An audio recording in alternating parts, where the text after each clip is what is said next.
राम राम हरे हरे, हरे कृष्णा कृष्ण कृष्ण हरे हरे, राम राम राम हरे हरे, हरे कृष्ण कृष्ण हरे हरे, हरे राम राम राम हरे हरे, हरे कृष्णा कृष्ण कृष्ण हरे हरे, हरे राम राम राम हरे हरे, हरे कृष्ण कृष्ण कृष्ण हरे हरे, हरे राम राम राम हरे हरे, हरे कृष्णा कृष्ण कृष्ण हरे हरे, हरे राम राम राम हरे हरे, हरे कृष्ण कृष्ण कृष्ण हरे हरे, हरे राम राम राम हरे हरे, हरे कृष्णा कृष्ण कृष्ण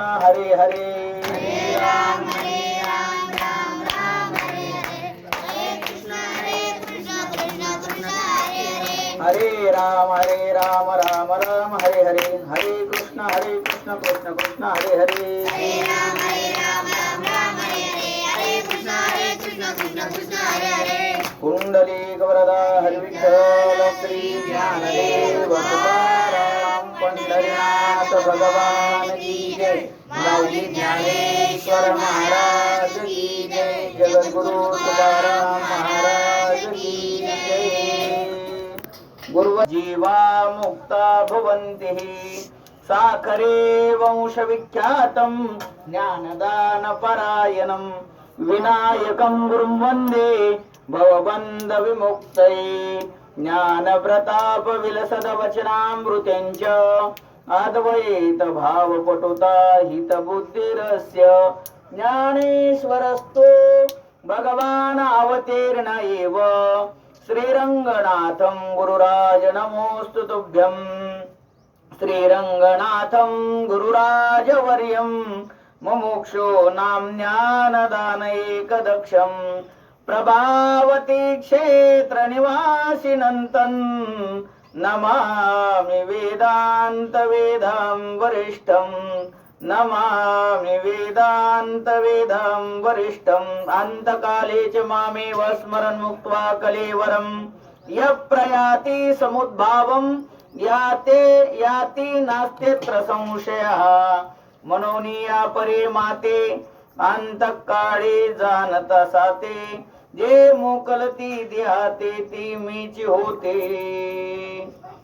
प्रस्तुत प्राप्त प्रसंगी प्राप्त स्थळी सेवेकरता निवडलेली ओवी ग्रंथराज ज्ञानेश्वरीतील 8वा अध्याय 5वा क्रमांकाचा श्लोक आहे आणि 68 या क्रमांकाची ओवी आहे. या ओवीद्वारे ज्ञानोबाराय म्हणतात की मनुष्याने देहपात झाल्याच्या नंतर, मनुष्याचा देहपात झाल्याच्या नंतर ते माझ्याच स्वरूपाला प्राप्त होतात. जे माझं स्मरण करतात ते माझ्या स्वरूपाला प्राप्त होतात असं या ठिकाणी सांगितलेलं आहे. तर आज आपल्या नगरीमध्ये वर्ष श्राद्धाच्या निमित्ताने हा कार्यक्रम संपन्न होत आहे आणि वर्ष श्राद्ध म्हणजे जीवाचा देहपात झाला, ज्या तिथीला देह ठेवल्या जातो तेव्हापासून पुढे पूर्ण वर्ष म्हणजे 365 दिवस पूर्ण झाले की तेव्हा वर्ष श्राद्ध केल्या जातं. आणि हे वर्ष श्राद्ध का करतात? काही जण मासिक श्राद्ध सुद्धा घालतात, कारण नित्य नैमित्तिक कर्म आहे. त्या नित्य नैमित्तिक कर्मामध्ये नित्य नैमित्तिक कर्म नाही का, आणि नैमित्तिक कर्म, नित्य कर्म कशाला म्हणायचं? स्नान करणं, दररोज देवपूजा करणं, सर्व काही कार्य करणं नाही का, त्याला नित्य कर्म म्हणतात. आणि नैमित्तिक कर्म म्हणजे काही विशेषत्वाने कार्यक्रम ठेवणं, याला म्हणायचं नैमित्तिक कर्म. आज नैमित्तिक कर्म वास्तविक कमी या ठिकाणी फोटोवर तर असं दिसत आहे की त्यांचा 84चा जन्म आहे बर का, आणि 84 पासून फक्त 2025 पर्यंत त्यांनी या लोकांमध्ये होत्या आणि तदनंतर त्यांचा देहपात झालेला आहे. आणि देहपात होत असताना, कारण हे अगोदरच ज्या वेळेला आपण जन्मतो त्याच वेळेला सटवीने हे अक्षर लिहिलेले असतात. सटवीची राती न विसंबिजे वाती, म्हणून सटवीने हे लिहिलेले अक्षर असतात.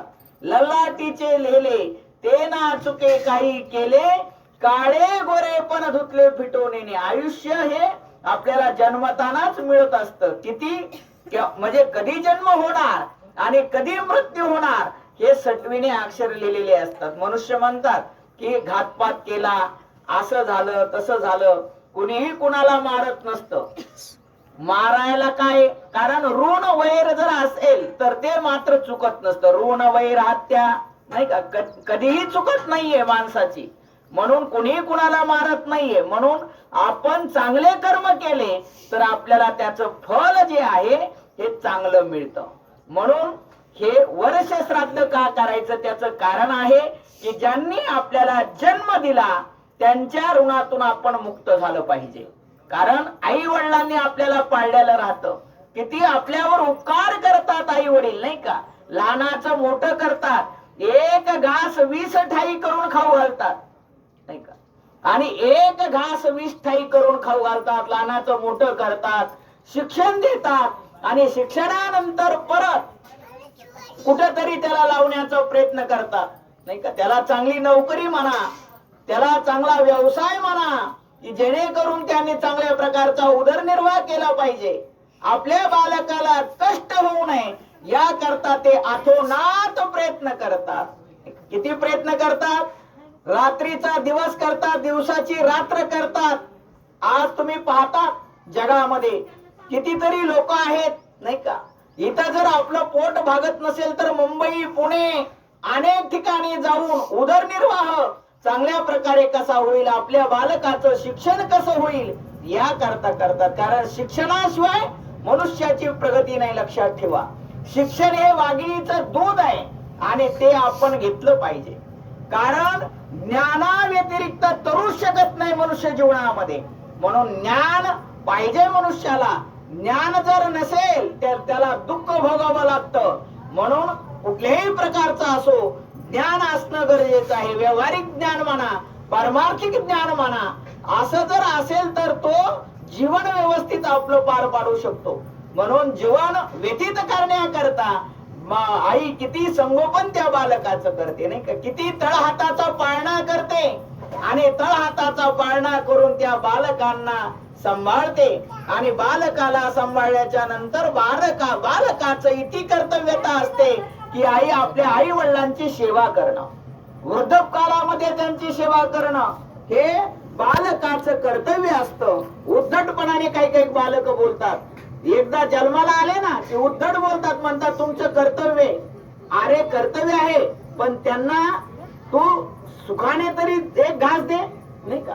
सुखाने आई वडिलांना जर एक घास दिला किंवा सुखा नाही जरी आपल्याला भेट तर एक घास देता आला तर चांगलं बोललो ना तेवढीच आपली माता संतुष्ट होते. ही आईची किंमत असते. ह्या बालकांना आता कळेल नाही का की आई कुणाला म्हणावं नाही का. आई कोणा म्हणू मी नाही का. हो ती हा काही कानी अशा प्रकारचे कविता सुद्धा शाळेमध्ये होती. म्हणून आई एकदा गेली ना की माणसाला अतीव दुःख होतात. आई वडील जर नसतील तर मार्गदर्शन होत नाहीये, चांगला मार्ग जीवनामध्ये